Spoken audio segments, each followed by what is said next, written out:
how you can make anybody happy. A lot of psychologists, social scientists, media people are always doing these surveys on what makes people happy, as if there's some objective thing that will make all people happy, but they are missing the point, because happiness is an inside game. And I don't mean inside game like go to a monastery and meditate for the rest of your life. I mean an inside game in that happiness is purely subjective. We are all programmed by evolution with basic desire categories, but everybody represents those desire categories differently inside their head. For example, everybody loves the idea or loves the feeling or feels happy when they are eating something delicious when they're hungry. But everybody has a different idea of what that delicious food is. What you like might not be what somebody else likes. So the first variable of everybody's subjective happiness map that lives inside our head is how we calibrate to our own tastes those specific desire categories. We all like food. We all dream about a safe, comfortable, nice place to live.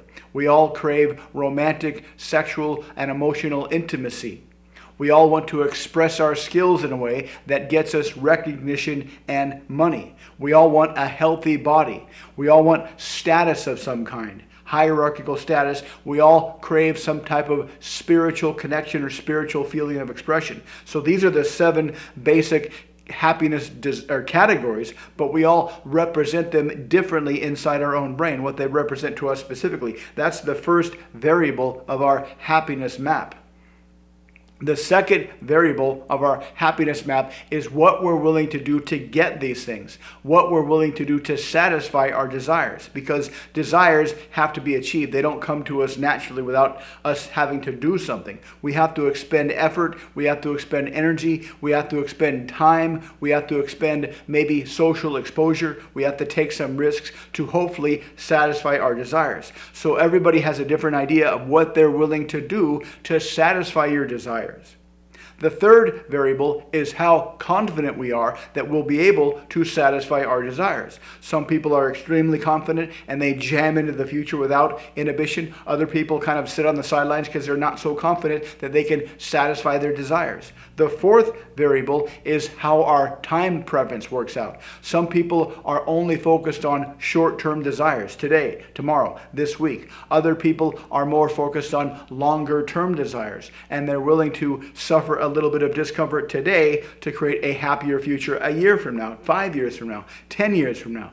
So these 4 variables make up our happiness map, and everybody's happiness map is subjective and specific to them.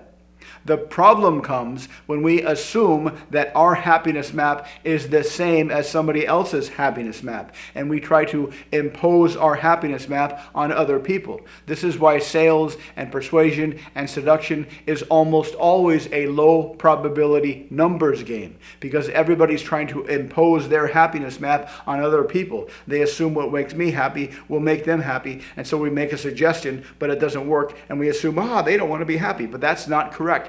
What's correct is we don't understand their happiness map. So how do you make somebody happy?